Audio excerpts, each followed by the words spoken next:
नमस्कार, आप देख रहे हैं खबर दोपहर और आपके साथ मैं हूं विवेक। नमस्कार, मैं हूं आपके साथ विभा उपाध्याय और बुलेटिन में सबसे पहले खबर सुपौल से, जहां पर एक चोर की जमकर और बेरहमी से पिटाई कर दी गई। कानून को खुद हाथों में लेते हुए लोगों ने इस शख्स की पिटाई की है, जिसकी तस्वीरें हम आपको दिखाने जा रहे हैं। और इन खबरों के साथ सवाल भी यही कि आखिर कानून को अपने हाथ में लेने का अधिकार इन लोगों को किसने दिया है। जी हां, स्थानीय लोगों ने इस शख्स को पकड़ा मोबाइल चोरी के आरोप में, जिसके बाद इस शख्स की बेरहमी से पिटाई की जाती है। तस्वीरें आपके सामने हैं। इन्हें समझाने की भरसक कोशिश की जा रही थी, लेकिन ये भीड़ सुनने को तैयार नहीं। जो शख्स यहां पर मौजूद, हर वो शख्स हाथ आजमाता हुआ इस पर नजर आया। कानून का पहरेदार बनकर आरोपी की पिटाई करने लगे ये सभी तमाशबीन जो यहां पर मौजूद आपको नजर आ रहे हैं। लोग इस युवक को उस समय तक पीटते रहे जब तक ये लहूलुहान नहीं हो गया और काफी वक्त बाद पुलिस पहुंचती है और उसके बाद इसे भीड़ के चंगुल से बाहर निकाला गया। ग्रामीणों के द्वारा एक मोबाइल चोर को पकड़ के दिया गया है। वादी के द्वारा आवेदन दिया जा रहा है। आवेदन देने के बाद उसको अग्रिम कार्रवाई की जाएगी। और अगली खबर है सीतामढ़ी से, जहां के बथनाहा में एक अनियंत्रित कार घुस गई है, खासकर उस कैंप में जहां पर जवान रह रहे थे और 4 जवानों को कुचला है, जिसमें एक की घटनास्थल पर ही मौत हो गई है। और बड़ी खबर इस वक्त की हम आपको बता रहे हैं सीतामढ़ी से, जहां के बथनाहा में ये दुर्घटना हुई है। कार ने 4 जवानों को कुचला है। होमगार्ड के 4 जवान थे जिन्हें अनियंत्रित कार ने कुचला, जिसमें एक की मौत हो गई है मौके पर ही। हालांकि बाकियों का इलाज चल रहा है। गंभीर हालत में उन्हें अस्पताल ले जाया गया। 3 जवानों की हालत अभी भी गंभीर बताई जा रही है। तेज रफ्तार से गाड़ी आ रही थी सोनबरसा साइड से और उसको कुचल दिया गया है, कुचल करके भाग गया है। कितने बजे की घटना है ये 4 बजे की घटना है। सभी लोग अपना ड्यूटी में थे और अपना रात्रि गश्ती कर रहे थे, उस दौरान घटना हुआ है। और हम सरकार से मांग करते हैं कि हमारे गृहरक्षक को जो उचित मुआवजा है और जो कानूनतः हम लोग को मिलता है उसको शीघ्र से शीघ्र मिले। और चलिए अब आपको कटिहार सदर अस्पताल की एक रिपोर्ट दिखाते हैं। इस रिपोर्ट को देखने के बाद आप भी तय कर पाएंगे कि सुरक्षा गार्ड की पिटाई आखिर क्यों की गई और उस पर कितने गंभीर आरोप किसने लगाए। हम गाली नहीं दिए। कैसे आपने किसको गाली दिए? हम गाली नहीं दिया तो अभी मार के हेलमेट का माथा हम फोड़ देंगे। मारो उसको, मार थप्पड़ मारो, थप्पड़ मार, हट तो साइड हट, साइड हट, मार थप्पड़, ए दीदी मार थप्पड़ मार, तू साइड हट। वो गंदी बात करता था, वो बार बार परेशान करता था, वो सीधे मुंह बात नहीं करता था। गार्ड की गंदी बात। साइड हट, साइड हट, मार थप्पड़, ए दीदी मार थप्पड़ मार, मार उसको मार, मार दीदी बोलो ना मारने के लिए,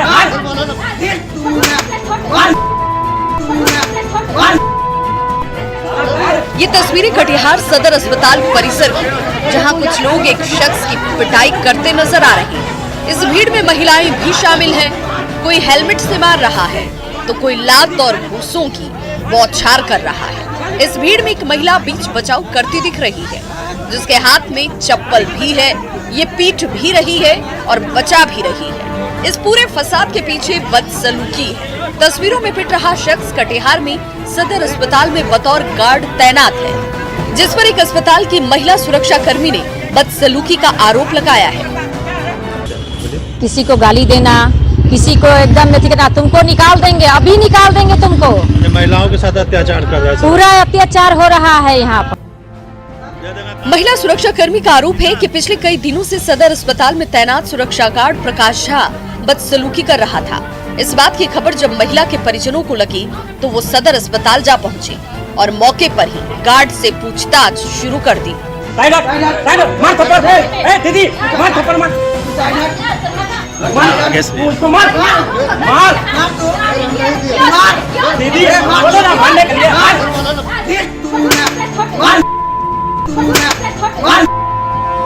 जिस पर गार्ड भड़क गया और गाली गलौज करने लगा।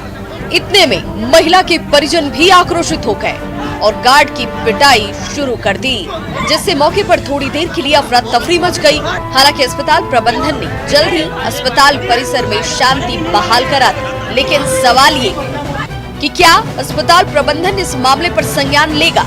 क्या आरोपी सुरक्षा कर्मी पर कार्रवाई होगी? क्या सुरक्षा एजेंसी दोनों से पूछताछ करेगी? सुब्रत गुहा, न्यूज़ 18 कटिहार। चलिए, प्रवासी बिहारियों पर बात खूब हुई थी जब कोरोना काल चल रहा था, लेकिन प्रवासी नेता भी होते हैं, इस बात की भनक अब लग रही है जब जेडीयू और बीजेपी ये कह रही है कि तेजस्वी तो गायब थे ही, चिराग कहां चले गए। लेकिन इसके पीछे जो भी सच्चाई हो, रिएक्शन आने शुरू हो गए हैं। आरजेडी ने इस पर रिएक्ट भी किया है।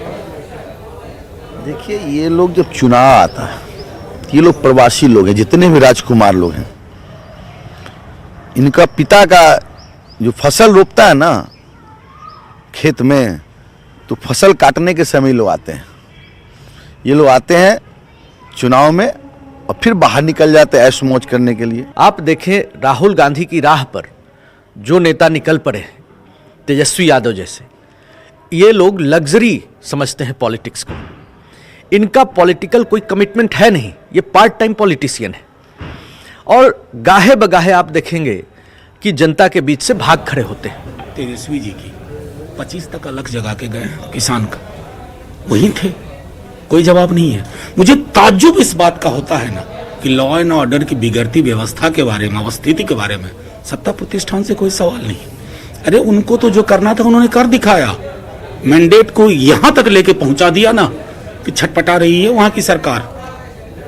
और चलिए, अब आपको मुख्यमंत्री नीतीश कुमार के ड्रीम प्रोजेक्ट नल जल योजना से जुड़ी एक खबर दिखाते हैं। जिस पाइप से होकर लोगों के घरों तक पानी पहुंचना था, जिस टंकी में पानी को स्टोर करना था, जमा करना था, वहां पर पानी पहुंची नहीं और उससे पहले वो धराशायी हो गई। जो पाइप होती है वो पहले फट जाती है और इसीलिए ये सवाल उठ रहा है कि क्या जो उनका ड्रीम प्रोजेक्ट है उसे पलीता उनके अधिकारी ही लगा रहे हैं और ग्रामीण इसे लेकर बेहद नाराज हैं। तस्वीरें हम आपको दिखाए रहे हैं और फिलहाल उसकी ग्राउंड रियलिटी क्या है, हमारे सहयोगी दिग्विजय ने लोगों से बातचीत की, क्या कुछ पाया है आप भी सुनिए।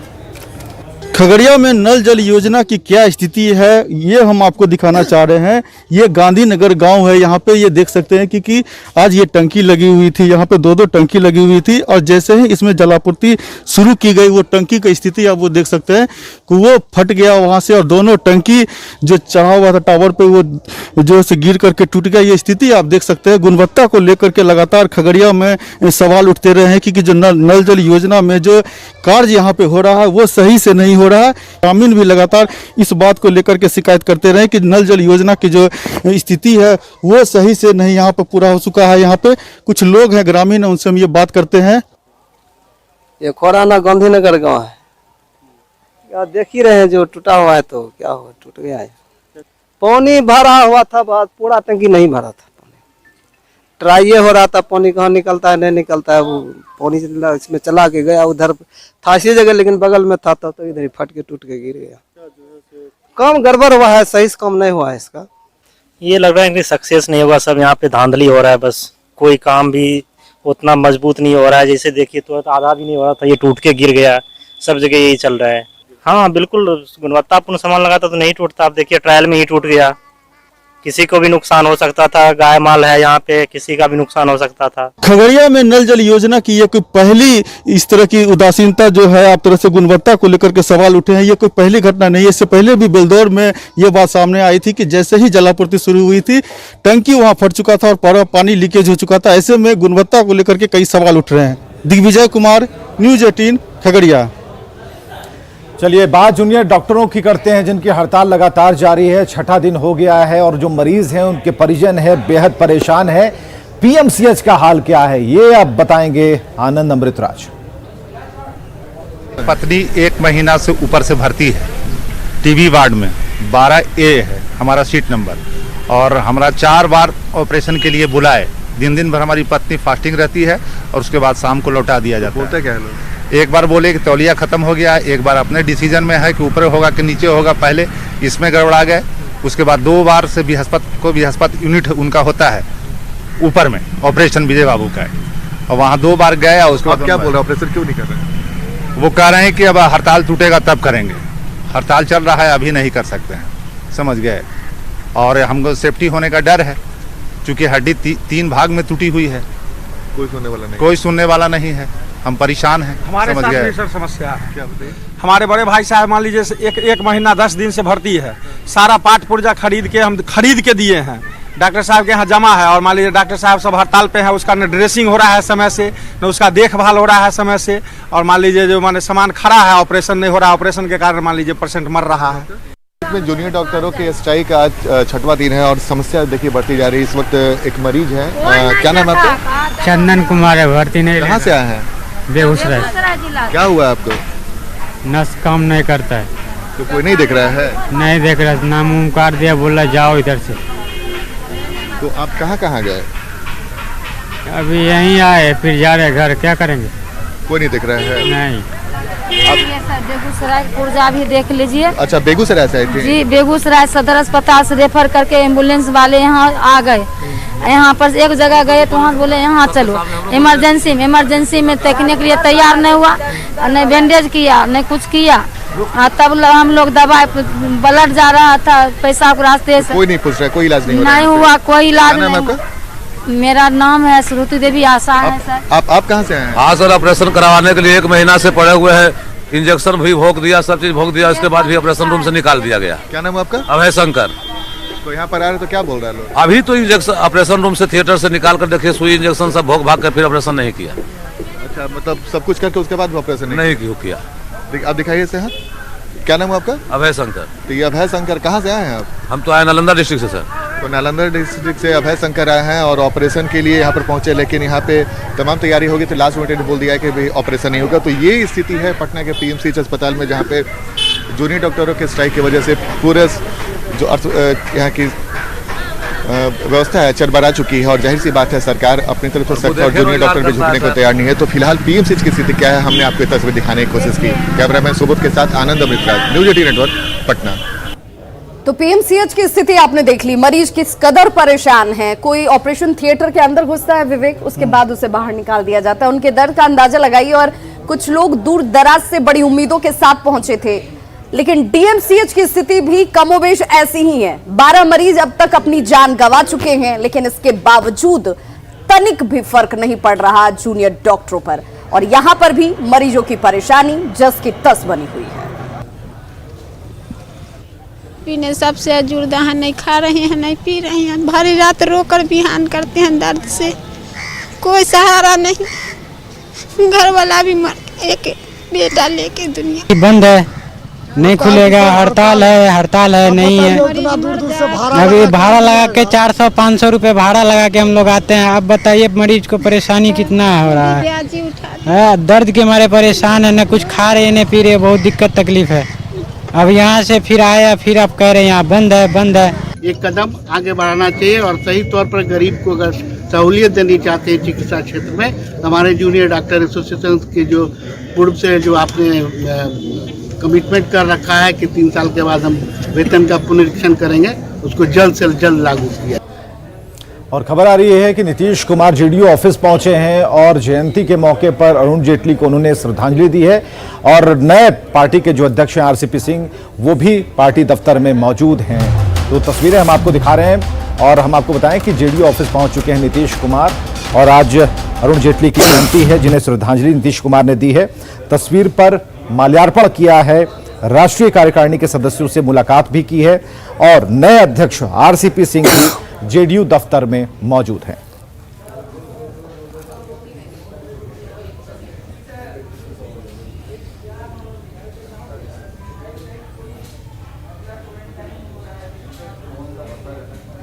और अब बात आरसीपी सिंह की, जिन्हें नई भूमिका में अब आप देख पाएंगे। उन्हें जेडीयू की कमान सौंपी गई है। उनके अनुभव का कितना फायदा जेडीयू को मिलता है, इस पर सबकी निगाहें टिकी हैं।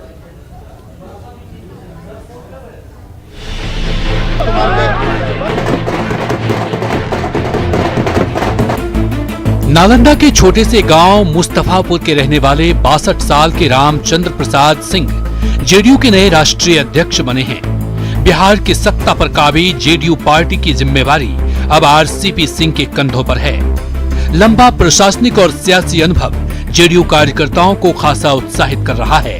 IAS ऑफिसर रहे और माननीय नेता नीतीश कुमार जी के साथ 22 वर्षों का संबंध रहा है। 22 वर्षों तक उनके साथ रहे हैं, चाहे वो प्रशासनिक अधिकारी के रूप में, चाहे राजनीतिक कार्यकर्ता के रूप में, बाद के दिनों में राजनीतिक कार्यकर्ताओं के रूप में। तो उनका जो अनुभव है उसका लाभ पार्टी को मिलेगा। आरसीपी सिंह सुबह से लेकर शाम तक पार्टी के संगठन में लगे रहते हैं, संगठन का काम करते हैं। उन्होंने अपने काल में, हम समझते हैं कि संगठन को इतना मजबूत किया कि बूथ स्तर पर इन्होंने संगठन खड़ा करने का काम किया। तो संगठन में इनकी कार्यशैली हमको बहुत अच्छी लगती है और हम समझते हैं कि इनके नेतृत्व में भारत के अन्य राज्यों में भी हमारा संगठन का विस्तार हो। आपके पास जब वो पढ़ते थे तो उस समय भी वो अपने खुद कहानी हमें सुनाते थे कि मैं जो है किस टाइप से अपना एजुकेशन को प्राप्ति करने के लिए मेहनत किया। दूसरी बात है कि उनका गांव में आज भी उनकी लगाव ज़बरदस्त है। एक नई ऊर्जा का संचार हुआ है, पार्टी को एक नई दिशा मिलेगी। पार्टी के कार्यकर्ताओं में हद से ज़्यादा उत्साह है और ये सकारात्मक उत्साह पार्टी के नींव को और ज़्यादा मजबूत करेगी। 6 जुलाई 1958 को रामचंद्र प्रसाद सिंह का जन्म नालंदा के मुस्तफापुर में हुआ था। नालंदा के हुसैनपुर हाई स्कूल से उन्होंने प्राथमिक शिक्षा हासिल की। जेएनयू से उच्च शिक्षा के बाद 1982 में गिरिजा सिंह से शादी हुई। 1984 में आरसीपी सिंह का सिविल सेवा में चयन हुआ। यूपी के कई जिलों के डीएम रह चुके हैं आरसीपी सिंह। आरसीपी सिंह को हैं 2 बेटियां। बड़ी बेटी लिपि सिंह IPS हैं, वहीं दूसरी बेटी भी अधिकारी हैं। आरसीपी सिंह की बतौर IAS अधिकारी छवि उनकी इतनी अच्छी थी कि तत्कालीन केंद्रीय संचार मंत्री और कद्दावर समाजवादी नेता बेनी प्रसाद वर्मा उनके मुरीद हो गए और जब नीतीश रेल मंत्री बने तो बेनी प्रसाद वर्मा ने आरसीपी सिंह का नीतीश कुमार से परिचय कराया। बेनी प्रसाद वर्मा ने नीतीश से कराई थी मुलाकात। तेज तर्रार अधिकारी को नीतीश ने बनाया निजी सचिव। कुछ ही सालों बाद नीतीश बने बिहार के मुख्यमंत्री। नीतीश की सलाह पर आरसीपी सिंह ने VRS लिया। IAS की नौकरी छोड़कर जेडीयू के बने राष्ट्रीय महासचिव। नए राष्ट्रीय अध्यक्ष को लेकर जेडीयू उत्साह से लवरेज है। हालांकि आरसीपी सिंह के सामने कई बड़ी चुनौतियां हैं, लेकिन लंबे प्रशासनिक और सियासी अनुभव के सहारे आरसीपी सिंह इन चुनौतियों को पार कर सकते हैं और जेडीयू के तमाम कार्यकर्ताओं की इसी की उम्मीद है। पटना से संवाददाता आनंद अमृतराज की रिपोर्ट।